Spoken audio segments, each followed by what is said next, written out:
Adashmasam siz ham ko'p marta eshitgansiz. Ya'ni pul topish qiyin va pul topish qiyin. Hozir aytadigan gapim siz uchun biroz g'alati tuyulishi mumkin. Aslida pul topish oson. Faqatgina pul topish qoidalarini bilsangiz bo'l. Mana bundan 6 yil oldin o'zim ustimda ishlashni boshlaganimda, pul topish uchun harakat qilishni boshlaganimda umuman pul haqida hech narsani bilmasdim. Shuning uchun ham pul topish men uchun juda ham qiyin bo'lgan. Va pul qoidalarini tushunganimdan keyin men uchun pul topish ancha osonroq bo'lgan. Bugungi videoda sizga ko'proq pul topishingizga yordam beradigan va shaxsan o'zimning tajribamda o'tgan 16 ta asosiy pul qoidalari bilan bo'lishaman. Men ismim Anvar Baxtiyorov, O'zbekistondagi eng katta onlayn maktablardan biri Supermedia kompaniyasi rahbariman. Hozirgi kungacha 5 million dollarga yaqin onlayn sotuvlarni amalga oshirganman. Lekin 2019-yil Toshkentga o'qishga kelganimda deyarli cho'ntagimda bir tiyin ham pul bo'lmagan. Eng katta orzuim o'zim uchun uy sotib olish, ota-onam uchun uy sotib olish, mashinam bo'lishi, har doim sayohat qilish bo'lgan. Oradan 5 yil o'tib, deyarli hamma orzularim amalga oshdi. O'zim uchun uy sotib oldim, ota-onam uchun alohida uy sotib oldim, mashinam bor, sayohat qilaman. To'g'risi bu narsalarni aytish men uchun biroz noqulay, chunki tabiatimdan maqtanishni yomon ko'raman, lekin bitta narsani tushundim, isbot hamma narsadan ko'ra kuchli. Ya'ni men sizga buni aytmasam va ko'rsatmasam, siz yana bitta aqlli, o'zini aqlli qilib ko'rsatayotgan ekspert deb o'ylashingiz mumkin. Lekin men bitta narsaga ishonaman, har doim o'zimning tajribamdan o'tgan, o'zim tajriba orqali olgan bilimlarni ulashishga harakat qilaman. Shuning uchun bugungi videoda ham sizlar bilan asosiy 16 ta pul qoidalarini bo'lishaman va har bittasi o'zimning tajribamdan o'tgan. Bu videoda aytib o'tadigan 16 ta qoidam siz uchun juda ham oddiy tuyulishi mumkin, lekin buni doimiy tarzda o'zingiz hayotingizda qo'llab boradigan bo'lsangiz, juda katta xatolarni qilishingizdan asrab qoladi va ko'proq pul topishingizga, ko'proq pul tejab qolishingizga yordam beradi. Agar endi boshlagan paytimda mana shu pul qoidalariga amal qilganimda edi, hozirgi natijamga menimcha juda ham tez yetib kelgan bo'lardim. Shuning uchun sirazi birinchi qoidadan boshlaymiz. Birinchi qoida: o'rganmasdan turib pul topa olmaysiz. Pul topish bu ko'nikma, ya'ni istalgan ko'nikmani shakllantirish uchun qanaqadir bilim kerak bo'ladi. Misol uchun, endi o'zimizni karyeramizni o'zimiz ustimizda ishlaydigan paytimiz bu odatda maktabni bitirgan paytimiz bo'ladi. Lekin maktab bitirganimizda bizda faqatgina yashab qolish uchun kerakli bilimlar bo'ladi xolos. Ya'ni oddiy hayotda yashashimiz uchun, yeyishimiz uchun narsa topishimiz yoki kiyinishimiz uchun kerakli pul topishga yetadigan bilim bo'ladi bizda xolos. Haqiqiy pulni topish uchun esa, boy bo'lish uchun esa sizga buni o'zi yetarli emas. Boy bo'lish uchun alohida ko'nikmalar kerak bo'ladi. Ya'ni buning uchun siz o'rganishingiz kerak. O'rganmasdan turib pul topa olmaysiz. Misol uchun men o'zim oladigan bo'lsak, maktabda endi bitirgan paytlarim, institutga birinchi o'qishga kirgan paytlarim, birinchi yilda o'zi tushunganman. Universitetda o'qigan bilimlarim menga foyda bermaydi, o'zimning orzu va maqsadlarimga erishishga. Shuning uchun ham birinchi savol, nimani o'rgansam men boy bo'la olaman. Ya'ni o'zim xohlagan narsalarni sotib ola olaman, uy sotib ola olaman. Chunki misol uchun oyiga eng zo'r oylikni olsangiz ham, 1000 dollar, 2000 dollar oylikni olsangiz ham, siz u pulga bilan Toshkentda uy sotib ola olmaysiz. Juda ham qiyin. Bunaqa katta narsalarni sotib olish uchun esa siz ko'proq pul topishingiz kerak. Shu narsa haqida o'ylaganman va o'sha paytda eng asosiy bo'lgan marketing, sotuv, odamlar bilan muloqot qilish ko'nikmasi, odamlarni boshqarish ko'nikmasi, reklama, odamlarni tushunish, analiz qila olish degan narsalarni o'rganishni boshlaganman. Bu menga juda ham katta yordam bergan. Chunki aynan mana shunaqa qobiliyatlar odamga ko'proq pul topishiga yordam beradi. Siz ham o'zingizga savol bering. Ya'ni hozirgi holatingizdan qaysi ko'nikmalarni o'rgansangiz, qaysi ko'nikmalarni o'rganishingiz siz uchun oson bo'ladi va kelajakda ko'proq pul topishingizga yordam beradi. Men misol uchun matematikada yaxshi o'qiganman. Shuning uchun menga marketing, sotuv ancha oson bo'lgan. Marketingda raqamlar bilan ishlash qiynalmaganman. Shuning uchun men marketingdan boshlaganman. Eng birinchi kasbim menga shu target reklama bilan shug'ullanish bo'lgan. Asosiy boshidagi birinchi yil vaqtimni target reklama va saytlar bilan ishlashga sarflaganman. Menda bu narsa juda ham o'xshagan. Siz balki kreativdirsiz, balki siz ham raqamlarda yaxshidirsiz. Ya'ni sizni boy qiladigan, buni high income skill deydi, yuqori daromad keltiradigan ko'nikmalarni internetdan qidirib topishingiz mumkin yoki AI orqali gaplashib topishingiz mumkin. Qaysini siz tezroq o'rganishingiz ehtimoli bor, shundan boshlashingiz kerak bo'ladi. Va birinchi o'rinda tushunishingiz kerak bo'lgan narsa, o'rganmasam pul topa olmayman. Har doim miyada turish kerak. O'rganmasam pul topa olmayman. 1 kun, 2 kun, 3 kun vaqtingizni o'rganmasdan o'tkazdingizmi, o'zi siz uchun nimadir nekomfortniy bo'lishi kerak. O'sha paytda misol hattoki bir kunga dam olish yoki qayergadir borish uchun ham vaqtimni qizg'onardim. Nimaga? Chunki mana shu qoidani ustozlardan juda ham zo'r o'rganganim. Ya'ni o'rganmasang pul topa olmaysan. Ya'ni birinchi qoida doimiy o'rganish. Demak, ikkinchi qoida siz topayotgan pul siz berayotgan qiymatga teng. Men juda ham ko'pchilikda ko'raman, hozirgi kunda bitta savol beradi o'ziga, qanday qilib ko'proq pul topsam bo'ladi? Aslida mana shu savolni qanday qilib ko'proq qiymat bera olamanga o'zgartirsangiz, avtomatik tarzda sizda topayotgan pulingiz o'zgarishni boshlaydi. Misol keltiraman, bundan 4-5 yil oldin o'zim qilgan eng to'g'ri qarorlardan bittasi. 4-5 yil oldin men supermarketga ishga kirganman, oddiy sotuvchi edim. Soat kechki payt 6 gacha ishlardik, hamma sotuvchilar. O'rtacha oyiga 500-600 dollar pul topardim. Va har doim 6 dan keyin men ustozim Hayot aka Sharapov bilan qolib, yangi narsalarni o'rganishga harakat qilardim. Ya'ni kechqurun 1-2 gacha ishlardilar. Faqat qanaqadir yangi narsalarni o'rganardilar yoki yangi reklamalar ishga tushirardilar, saytlar yasardilar. Men ular bilan qolib o'rganishga harakat qilardim. Imkon qadar shu narsani man qilishga harakat qilardim. Misol uchun, keling Hayot aka, mana shu reklamani men yoqay, saytni men yasay. Ya'ni shu narsa men uchun qiziq bo'lgan. Qiymat berish qiziq bo'lgan. Nimaga? Chunki o'sha paytda esimda YouTube'da videolar ko'rardim, kitoblar o'qirdim, ustozlardan o'rgangan edim. Men topayotgan pul men berayotgan qiymatga tengligini tushunardim. Sekin-sekin 4 oy davomida marketing bo'yicha, sotuv bo'yicha juda ham ko'p ko'nikmalarni shakllantirganman va ko'proq kompaniyaga qiymat bera olish imkoniyatim bo'lgan. Nimaga? Chunki men o'sha 4-5 oyda ko'nikma shakllantirganman va qiymat berishga tayyor bo'lganman. Shuning uchun ham qanday qilib ko'p pul topaman emas, qanday qilib ko'proq qiymat bera olaman. Siz hozir qaysi joyda ishlayotgan bo'lishingiz mumkin. Siz o'ylashingiz mumkin, men ko'proq qiymat bersam, shunga yarasha pul olmasamchi degan narsa savol aylanishi mumkin. Mayli. Ya'ni bizni hozirgi harakat qilganlarimiz hozir natijasini bermaydi. 2, 3, 5 yil o'tadi, biz oldinga qilgan harakatlarimiz natija berishni boshlaydi. Shuning uchun ham hozir qiymat berishni boshlasangiz, odamlarga ko'proq qiymat berishni boshlasangiz yoki ishlab turgan kompaniyangizga, bu 2 yildan keyin, 3 yildan keyin o'zini natijasini berishni boshlaydi. 3-qoida, inglizlarda bitta gap bor, your network is your net worth. Ya'ni atrofingizdagi insonlar sizni qanchalik boyligingizni belgilab beradi. Keyingi pul qoidamiz atrofingizdagi insonlar. Bu juda ham bir-biriga bog'liq. Misol, o'zimning hayotimda qanchalik men atrofimdagi insonlar meni daromad topishimga, pul topishimga yordam berganligini tushuntirib beraman. Maktab paytini oladigan bo'lsak, yoki kollej paytini oladigan bo'lsak, universitet paytini oladigan bo'lsak, bu bitta tomon. Ya'ni u paytda meni atrofimdagi insonlar umuman pul topish haqida o'ylamagan, o'zini ustida ishlash haqida o'ylamagan. Misol uchun universitetda oladigan bo'lsak, men bolalarga ingliz tilini o'rganishga undirdim, kelinglar ingliz tilini o'rganamiz deganman. Lekin hech kim misol uchun ko'ndira olmagan. Esimda men 1 oy davomida o'zim bilan sherik qilib ingliz tiliga borishga odamni hech kim ko'ndira olmagan kursdoshlarim ichida. Yoki o'zim bilan sotuvda ishlagan paytlarim, yur sotuvda ishlaymiz, marketingni o'rganamiz deganimda, nechta pul topsa bo'ladi degan savol bergan kursdoshlarim. Taxminan 500 ming dollar topsang bo'ladi deganimda, menga savol bergan. Hozir topyapsanmi 1000 dollar? Yo'q desam, ustimdan kulgan. Tushunamsan? O'zing topgan, keyin birga meni chaqirishing mumkin degan. Ya'ni bu insonlar sizga ishonch bildirmaydi, siz orqaga tortishga harakat qiladi. Ikkinchi tomonda oladigan bo'lsak, hayotimda men supermarketga ishga kirganimdan keyin atrofimda o'zini ustida ishlashga harakat qiladigan, sotuv, marketingni o'rganadigan insonlar bo'lishni boshlagandan keyin, undan keyin yana ustozim Davron aka bilan, Hayot aka bilan yurishni boshlaganimdan keyin, sekin-sekin yana kattaroq pul topishga harakat qiladigan insonlar bilan yurishni boshlaganimdan keyin, ular nabarot meni ko'proq pul topishimga, deylik, nimaga bu proyektni qilmayapsan? Mana senga ideya qilsang bo'ladi, seni kuchli tomoning bu, buni qilib ko'rgin, mana bunaqa produkt qilib ko'rgin deb juda ko'p maslahat berganlar bo'lgan. Prosta muhitimni o'zgartirishni o'zi meni yangi ideyalar qilishimga, yangi ko'proq pul topishga yo'llar ochgan. Shuning uchun ham atrofingizdagi insonlarni birinchi navbatda o'zgartiring. Chunki qolgan narsalarning foydasi yo'q.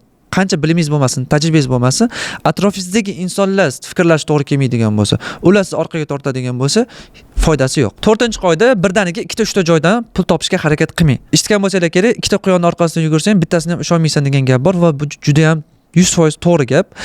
O'zimning hayotimda misol keltiraman. Men to'g'ri qilgan joyim ham bo'lgan, noto'g'ri qilgan joyim ham bo'lgan. Boshida faqat bitta narsaga fokus qaratganman. Ya'ni sotuvda ishlagan paytda faqat sotuv, marketingda ishlagan paytda faqat marketing, faqat bitta proyekt. Variantlar bo'lgan. 2-3 katta pul to'laydigan, hozirgi topayotgan pulimdan 2 barobar ko'p topishga imkoniyatim bo'lgan, lekin ularga chalg'amaganman. Nimaga? Chunki bilardim, agar 2-3 proyektga fokus qaratsam, hammasida o'rtacha bo'lishim, eng zo'ri bo'la olmasligim. E'tibor beradigan bo'lsak, yana bitta misol, bitta yo'nalish bo'yicha chempionlar juda ham ko'p. Sportda bo'lishi mumkin, ilmiy qanaqadir yo'nalishlarda bo'lishi mumkin, lekin 2-3 yo'nalishda chempionlar juda ham kam. Nimaga siz 2-3 yo'nalishga fokus qaratsangiz, sizni fokusingiz va energiyangiz yetmaydi. Lekin bitta xato qilganman, taxminan 2023-yillar birdaniga 2-3 proyekt bilan ishlashni boshlaganman va eng katta xatoim shu bo'lgan. Birdaniga 30-40 ming dollar bo'ynimda risk qolib ketyapti. Ya'ni pul yo'qotish ehtimolim juda baland edi va juda katta stress, juda katta bosim va oxir oqibat hech qaysi proyekt men o'ylagan natijani yarmiga bormagan. Men kutganimdek bo'lmagan. Va o'sha paytdan keyingi xulosam, ya'ni nima uchun bunaqa bo'ldi deb savol berganimda, 2-3 proyektni birdaniga boshlaganim. Hali resursim yetmasdan turib, hali bilimim yetmasdan turib, hali komandam tayyor bo'lmasdan turib 2-3 narsaga vaqt ajratganim. Shuning uchun ham men o'ylaymanki, birinchi 10 ming dollargacha uchta narsadan pul topishga harakat qilish eng katta xato. Nimaga desiz, energiyangiz va fokusingiz yetmaydi. Inson chegaralangan. Uni fokusi, uni energiyasi cheklangan. Ikkita uchta joyga yo'naltirsangiz, siz o'rtacha oddiy odam kabi natijalar ko'rsatishni boshlaysiz. Ekstrem katta rezultatlar uchun siz bitta narsaga fokus qaratishingiz kerak. 4-qoida, agar ikkita uchta emas, bitta narsaga fokus qaratadigan bo'lsangiz, karrasiga ko'proq pul topishni boshlaysiz. 5-qoida, sizni hozirgi odatlaringiz kelajagingizni belgilab beradi. Hozirgi qilayotgan harakatlarimiz, hozirgi biz odatga aylantirayotgan narsalarimiz natijasini 2-3 yildan keyin berishni boshlaydi. Misol uchun, eshitgan bo'lsanglar kerak, kambag'al insonlar lotereyani yutib olsa 3-4-5 yildan keyin yana xuddi o'sha kambag'al holatga qaytadi. Boy insonlar lotereya yutib olsa, naborot pulini 3 yildan keyin, 5 yildan keyin ko'paytiradi. Nimaga desanglar, chunki prosta ularda boylarning odati bor, kambag'allarda kambag'allarning odati bor. Boylar odatiga nima misol keladi? Ularda hayotida tartib bor. Ular pulni o'ylab sarflaydi. Ular narxi oshadigan narsa bilan narxi tushadigan narsani juda ham yaxshi bilishadi. Ular biznesni ichidagi tikayotgan narsasini qanaqa ishlashini yaxshi tushunishadi. Ular tushunmagan narsasiga pul tikmaydi. Misol uchun, kambag'allar o'ylamasdan pul ishlatadi. Narx ko'tariladigan, narx tushadigan narsani tushunmaydi. Ko'rinish uchun pul sarflaydi. Ya'ni narxi ertaga tushadigan, lekin chiroyli ko'rinish uchun, ya'ni boshqalarni oldida chiroyli ko'rinish uchun pul sarflaydi. Va hokazo. Ya'ni men nima qilganman? Boy insonlarni hammasini o'zim yoqtirgan. Endi hamma o'xshashga harakat qiladigan, to'g'rimi? Odamlar bo'ladi. Shularni olib, odatlarini yozganman va ularni shakllantirishda 3-4-5 yil oldin boshlaganman. Ishlagan maslahatim shu. Hammaga har xil inson yoqadi. Misol uchun, menga yoqqan odam sizga yoqmasligi mumkin. Lekin siz taniydigan boy insonlarni olib, ularni ro'yxatini tuzib, ularni qanaqa odatlarini YouTube videolarini ko'rib, kitoblarni o'qib, ularni odatlarini shakllantirishni boshlaydigan bo'lsangiz, 3-5 yildan keyin ularga o'xshagan natijalarni ko'rsatishni boshlaysiz. 6-qoida. Bu sabr. Ya'ni sabr eng kam baholanadigan skill. Juda ham ko'pchilik o'ylaydi, men qisqa vaqtda qanaqa boy bo'lsam bo'ladi, ko'proq pul topsam bo'ladi. Lekin bunaqa bo'lmaydi. Ya'ni ko'pchilikni kutilmasi nereal narsani kutish. Misol uchun, men birinchi o'rganishni boshlaganimda oldingi 3-5 yillik maqsad qo'yganman. Nimaga desanglar, bir kuni ustozim Hayit aka bilan o'tiribmiz, savol berganlar. Kim bo'lishni xohlaysan? Ikkita variant bor edi, chunki o'sha paytda shu ikkita narsaga ko'p vaqtimni sarflardim. Birinchisi bu copywriting ustasi bo'lishni xohlardim. Ikkinchisi Facebook reklama bo'yicha eng chempion bo'lishni xohlardim. Mana shu ikkita narsa edi. Shu ikkita narsadan birini tanlay olmaganman. Hayit aka aytgan, bittasini tanlash kerak degan ustozim. Men copywriting tanlaganman. Nimaga desanglar, copywriting bu hamma narsa. Misol uchun, gapirayotgan gapingiz, reklamalaringiz, sotuvlaringiz, hamma narsa copywriting edi o'sha paytda. Keyingi savol kelgan. Copywritingni eng chempion bo'lish uchun, o'rganish uchun, eng zo'ri bo'lish uchun necha vaqt ketadi deb o'ylaysan, deb savol berganlar menga. Men o'ylab 3 yil deb javob berganman. Menga 3 yil javob kelgan. Hayit aka o'shanda minimum deb javob bergan. Ya'ni minimum 3 yil vaqt ketadi bitta yo'nalish bo'yicha yaxshi mutaxassis bo'lish uchun. Maksimum 5 yil ham ketishi mumkin. Ya'ni 3-5 yil. O'sha narsa meni kutilmalarimni zo'r to'g'rilab qo'ygan. Demak, men 3 yilgacha qanaqadir katta narsani kutishim xato. Chunki men 3 yilgacha hali men yaxshi mutaxassis bo'lmayman, yaxshi pul topmayman degan narsani o'sha paytda meni kutilmalarim to'g'rilashga yordam bergan. Shuning uchun ham tushunishimiz kerak bo'lgan narsa, bir kunda boy bo'lib qola olmaysiz. Uning uchun yillar davomida har kuni kichik intizom bilan qilishingiz kerak bo'lgan odatlar bor, o'rganishingiz kerak bo'lgan narsalar bor. Oxir-oqibat natija o'xshaydi. Agar tez boyish haqida o'ylasangiz, ya'ni sabr kerakligini tushunmasangiz, kutilmalaringiz to'g'ri kelmagandan keyin 1 oy o'tadi, tashab qo'yasiz. 6 oydan o'tadi, tashab qo'yasiz. 1 yil o'tadi, tashab qo'yasiz. Hech qachon nimanidir ustasi bo'la olmaysiz. Shuning uchun ham pul uzoq vaqtda kelishini tushunib, tezroq qabul qilib, shu asosda harakat qiladigan bo'lsangiz, natijalaringiz ehtimol tezroq bo'lishni boshlaydi. 7-qoida, sizni fikrlashingiz sizni eng katta aktivist. Siz fikrlashingizdan hamma narsa kelib chiqadi. Deylik, boy bo'lishingiz fikrlashingizga bog'liq, kam pul topishingizdan fikrlashingizga bog'liq. Buni bitta misol bilan keltiraman. Men o'zim ko'rgan tanishim bor, sartarosh. Ancha yillardan beri bitta joyda sartaroshlik qiladi. Hech narsa o'zgarmagan. 5 yildan beri men boraman, ko'raman, hech narsa o'zgarmagan. Har doim borganimda bittasi narsa haqida gaplashamiz. Nimaga sartaroshxonangni ikkita qilishni xohlamaysan? Nimaga remont qilishni xohlamaysan? Nimaga 2-3 odamlar bilan birga ishlab, ularni misol uchun ishlatib pul topishni xohlamaysan deb savol bersam, javob har doim bir xil. 4 yildan beri bir xil. Hozir uni ochishim uchun pul kerak. Ertaga o'xshamasa-chi, pulim yo'qotsam-chi, eng qiziq puli bor, ishlatgisi kelmaydi, qo'rqadi. Nimaga desiz, fikrlashida gap deb o'ylayman har doim. Ya'ni fikrlashingiz to'g'ri bo'ladigan bo'lsa, ko'p pul topasiz. Fikrlashingiz to'g'ri kelmaydigan bo'lsa, mana shunaqa qo'rquvlaringiz bo'ladi. Sizni orqaga tortadigan narsa bo'ladi. Bu narsa boyaga qoidaga borib taqaladi, siz atrofingizdagi insonlar. Uni atrofidagi insonlar har doim bir xil yashagan odamlar, bir xil gapda gaplashadigan, bir xil sharoitda yashaydigan insonlar. Shuning uchun ham har doim aytaman unga, atrofingdagi insonlarni o'zgartir deyman, lekin 4 yildan beri o'zgartirgani yo'q. Shuning uchun ham bir xil ketyapti. Shuning uchun fikrlashingizni o'zgartirishingiz sizni eng katta oldinga tortadigan narsa. Fikrlashni o'zgartirish uchun esa oldingi qoidaga qaytamiz, atrofingizdagi insonlarni o'zgartirishingiz kerak. 8-qoida, topgan pulingizdan ko'p sarflamang. Ya'ni kambag'allik formulasi juda ham oddiy, topgan pulingning hammasini sarfla. Boylik formulasi har doim pul saqla. Ko'radigan bo'lsa, juda ham ko'pchilik mana tanishlarim ham bor, kreditga hali topmagan puliga narsa olgan, juda ko'p narsalarni qilishga majbur. Misol uchun, qaysi proyektda ishlashga majbur, chunki pul topib proyekt qilmasa bo'lmaydi. Bu tomonda zo'r imkoniyatlar bor, o'zini ustida ishlab, deylik, 3 oydan keyin, 4 oydan keyin katta pul olib kelishni boshlaydi. O'sha 3-4 oy sabr qila olmaydi, chunki u yerda krediti bor, topmagan puliga narsa olib qo'ygan. Uni to'lash kerak. Shuning uchun ham majbur kichkina narsaga rozi bo'lishga. O'sha kichkina narsa bilan hali topmagan puliga olgan narsasini yopish kerak. Boylar nima qiladi? Ular sabr qiladi. Misol uchun hali topmagan puliga narsa olmaydi va har doim o'zida pul saqlaydi. Meni o'zimda ham juda ko'p holatlar bo'lgan. Pulimni har doim qimmat narsa olishga ishlatayotgan paytimda Davron aka ustozim har doim to'xtatib qo'ydi. Nima qilasan? Nima sen olganingdan keyin nima o'zgaradi? deb savol bergan. Hech narsa o'zgarmaydi. Bo'ldi, to'xta. Qachonki senga zo'r imkoniyat bo'lgan paytda foydalanishingga senda pul bo'ladi deb har doim mana shunaqa noto'g'ri narsalarni sotib olishimdan to'xtatib qo'ygan. Shuning uchun ham topgan pulingizdan ko'p sarflash sizni majbur qiladi kam pulga rozi bo'lib ishlashingizga. 9-qoida. Birinchi o'zingga to'la. Har qanday xarajatdan oldin o'zingizga pul to'lashni o'rganishingiz kerak. Nimagaligini tushuntiraman. Bitta narsani keyinchalik tushundim. Oldin qanaqa bo'lib topgan pulimni, misol boshqalarni o'ylardim yoki bo'lmasam qanaqadir meni o'zimga motivatsiya bermaydigan narsalarga pul sarflardim. Lekin keyingi safar pul topishga harakat qilganimda miyamda bitta narsa bo'lardi. Xo'p, pul topding. Nima senga foyda? Nima olasan? degan narsa bo'lar. Chunki o'zimga hech qachon topgan pulimdan motivatsiya bermasdim. Har doim ishlashga kelganda dangasalik bo'lgan. Shu narsani o'zgartirganman. Ya'ni har doim topgan pulimni birinchi o'zimga narsa olaman. Misol uchun sayohatga pul sarflashim mumkin, o'zimga mashina olishim mumkin, kichik qanaqadir sovg'a qilishim mumkin. Ya'ni nima uchun pul topishimni bilaman. Pul topganimdan keyin nima olishimni bilaman. Bu narsa juda ko'p o'zgartirgan. Misol uchun sayohatga chiqsam, sayohatga kelganimdan keyin birinchi o'ylaydigan narsam nima bo'ladi? Keyingi sayohatim qayerga boraman? Uning uchun necha pul kerak va uni qanaqa topaman degan savol. O'z-o'zidan harakat boshlanib ketadi. Nimaga? Chunki o'sha pul topsam, rohatlanadigan inson, maza qiladigan man. Bu ko'proq motivatsiya beradi. Shuning uchun ham birinchi o'zingizga to'ling. Pul topadigan inson siz. Agar boshqa inson siz o'rningizga pul topib bergan deydi, u odamga pul sarflasangiz bo'lar. Lekin boshlanishida biz harakat qilmasak, biz pul topmaymiz. Odam o'zi harakat qilmasa, o'zi pul topmaydi. Ya'ni o'zi unga olib keladigan odam bo'lgandan keyin, pul olib keladigan inson bo'lgandan keyin o'ziga pul to'lashni o'rganish kerak. Keyinchalik boshqalar. Men esimda birinchi 2 yil yaxshi pul topganimda ham men misol uchun даже ota-onam uchun, yaqin a'zolarim uchun ham, oila a'zolarim uchun ham hech narsa olmaganman. O'zimga sarflaganman. Chunki o'zimni bilimimga, o'zimni motivatsiya qilishga sarflaganman. Chunki bilardim, agar men harakatdan to'xtab qolmasam, yana ko'proq pul topa olaman va o'zimni atrofimdagi insonlarga yordam bera olaman degan narsani yaxshi tushunganman. Sizga ham shuni tavsiya qilaman. 10-qoida, narx va qiymatni ajratishni o'rganing. Narx bu siz to'laydigan narsa, qiymat bu siz oladigan narsa. Boy insonlar har doim qiymatga e'tibor beradi, kambag'allar esa narxga e'tibor beradi.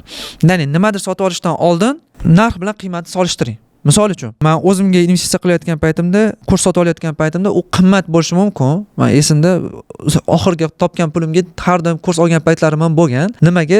Misol narxi $2000 bo'lsa, qiymati $20000 bo'lgan. Ya'ni men shu $2000 to'lab, bir necha oy ichida $20000 pul topish imkoniyatimni ko'rganman. Uni qiymati shunaqa bo'lgan. Shuning uchun ham to'laganman. Yoki bo'lmasam, mashina olgan paytim, men birinchi mashinamni olganimda keyinchalik biroz afsuslanganman. Nimaga? Chunki narxidan qiymati 2-3 oydan keyin sirazu tushib ketishni boshlagan.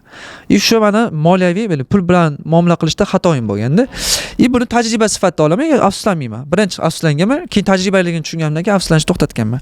Aytmoqchi bo'lganim, nimadir sotib olishdan oldin narxiga va qiymatiga solishtiring. Qiymati baland bo'lsa, uni sotib olishdan qo'rqmang. Narxi baland bo'lsa ham, qiymati undan baland bo'lsa, sotib olishda muammo yo'q. Lekin narxi baland bo'lib turib, qiymati past bo'lsa, uni sotib olsangiz, siz pul yo'qotasiz. 11-qoida, hech qachon emotsiyada pul bilan bog'liq qarorlarni qabul qilmang. O'zi aslida emotsiyada istalgan qarorni qabul qilsangiz, xato bo'lib chiqish ehtimoli juda ham ko'p. Agar bu pul bilan bo'ladigan bo'lsa, yanada ko'proq bo'lish ehtimoli katta. Chunki emotsiyada insonni boshqarish oson. Ya'ni boshqa odamlar sizdan foydalanishi oson bo'ladi. Boshqarilishingiz oson bo'ladi. Shuning uchun noto'g'ri qaror qabul qilib qo'yish ehtimoli juda baland bo'ladi. O'zida olib qaraydigan bo'lsangiz, kreditlarni olinishi, qimmat mashinalarni plyus bo'lib turmasdan qimmat mashina olinishi yoki kredit uylarni olinishining asosiy sababi bu emotsiyada qilingan qarorlar va uni keyinchalik to'lab borish og'ir bo'ladi, qiyin bo'ladi. Shuning uchun emotsiyada bo'lgan pul bilan bog'liq qarorlarni qabul qilmang, chunki qimmatga tushishi mumkin. 12-qoida. Aktivlar uchun pul sarflang, ko'rinish uchun emas. Kichkina misol bilan keltiraman, qisqa. Bu o'zimda ham bo'lgan, juda ko'pchilikda ham bo'ladi. Ya'ni endi pul topgan paytingizda hammaga o'zingiz ko'rsatib qo'ygingiz keladi. Misol uchun qimmat mashinalar, qimmat soatlar, qimmat kiyimlarda yurish. Lekin bu narsa sizni haqingizda umuman o'ylamaydigan insonlarni hayron qoldiradi. Lekin sizni kambag'al qiladi. Chunki siz bor pulingizga ertaga narxi tushadigan narsalarni sotib olasiz. Aslida qanaqa bo'lish kerak desa, keyinchalik men o'zim ham keyin tushunganman, xato qilib tushunganman. Aktivlar sizni boy qiladi. Misol uchun, pul topdingiz, sizga nima pul keltirdi? Biznes pul keltirdimi? Biznesingizga qaytib chiqish sizni boy qiladi. Yoki uy oldingiz misol uchun, to'g'rimi? U uy hech bo'lmasa narxi tushmaydi, bir xil ushlab turadi yoki qimmatlashadi. Bu sizni boy qiladi. Lekin qimmat mashina, soatlar sizni vaqtinchalik 1 hafta, 2 hafta emotsiyangizga, maza qilishingizga xizmat qilishi mumkin, boshqa odamlar oldida chiroyli ko'rinishga xizmat qilishingiz mumkin. Lekin ular siz haqingizda umuman qayg'urmaydi. 2 kundan keyin bu narsa esdan chiqadi. Shuning uchun aktivlar uchun pul sarflash kerak. Ya'ni narxi ko'tariladigan, pul olib keladigan narsalarga pul sarflash kerak, ko'rinish uchun emas. 13-qoida. Katta pullarni ishlash uchun katta muammolarni yechish kerak. Siz topayotgan pul to'g'ridan-to'g'ri siz qilayotgan, hal qilayotgan muammoni kattaligiga to'g'ri proporsional.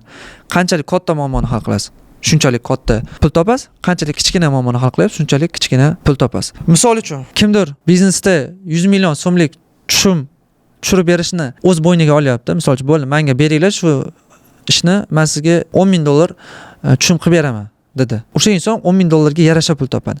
Kimdir kattaroq mas'uliyatni oldi. Misol uchun, men bir oyda $100,000 sotuv qilib beraman dedi. Deylik, marketologda oladigan bo'lsa, $100,000 topish, ya'ni tushirish $10,000 dan ko'ra 10 barobar qimmatroq, to'g'rimi? U nima qilyapti? Kattaroq muammoni yechyapti. Kattaroq mas'uliyat bo'yniga olyapti. Va o'sha inson ko'proq pul topishni boshlaydi. Va eng qizig'i, kattaroq muammoni hal qilayotgan paytingizda sizni unga erishishingiz ehtimoli kamroq bo'ladi va topishingiz ehtimoli kamroq bo'ladi. Lekin aynan shuning uchun ham siz ko'proq pul topasiz. Tushunyapsizmi? Ya'ni katta muammoni hal qilganingizda unga erishish qiyin, shuning uchun ham juda kamchilik kattaroq pul topadi. Xulosa nima deydigan bo'lsak, ishlayotgan joyingizda, umuman jamiyatda tadbirkor bo'lsangiz, jamiyatda qaysi muammoni yechsam, kattaroq odamlar pul to'lashga tayyor degan narsani ustida ishlashingiz kerak. Misol uchun, uy tozalash uchun odamlar qanchadir pul to'laydi, sog'lig'ini yaxshilash uchun undan bilmayman 10-20 barobar ko'proq pul to'laydi. Ko'ryapsizlarmi? Ya'ni muammoni katta kichikligi boshqa insonlarni sizga katta pul to'lash yoki to'lamasligini belgilab beryapti. Shuning uchun katta muammolarni yechishga harakat qilish kerak. 14-qoida. Pul topish uchun pul haqida o'rganing. Ya'ni ko'p odamlar 40 yil umrini pul topish uchun sarflaydi, lekin atigi 1 soat bo'lsa ham pul qanday topilishi haqida o'rganmaydi, vaqtini sarflamaydi. Misol uchun, mana siz hozir videoni ko'ryapsiz, bu ham pul topishni o'rganishga sarflayotgan vaqtingiz. Hozir videoni shu paytgacha ko'rdingizmi? Demak, siz shu ishni qildingiz. 15-20 daqiqa pul topish haqida o'rgandingiz. Bu keyinchalik sizga nakopительный effekt, ya'ni yig'ilib katta natija berishni boshlaydi. Misol, pul topayotganda aktiv nima, passiv nima, nimani narxi ko'tariladi, nima narxi tushadi, qaysi muammoni yechsam men katta pul topaman. Katta muammo o'zi nima degani, kichik muammo nima degani, katta qiymat nima degani, kichik qiymat nima degani. Bular birinchi marta ishlayotgan odam uchun mafhum tuyuladi. Lekin uni ichiga chuqurlashsangiz, aniqroq bo'lishni boshlaydi. Chuqurlash uchun esa o'rganish kerak. Ya'ni pul topish haqida o'rganish kerak. 15-qoida. Narxi tushadigan narsani sotib olish uchun hech qachon qarz olmang. Agar sotib oladigan narsangiz vaqt o'tib qiymatini yo'qotadigan bo'lsa, yoki uni naqd pulga sotib olish kerak, yoki umuman sotib olmaslik kerak. Narxi tushadigan narsalarni sotib olishning jazosi 2 barobar qimmatroq bo'ladi. Har xil holatlar bo'ladi. Misol uchun, o'zimda ham ko'p bo'lgan.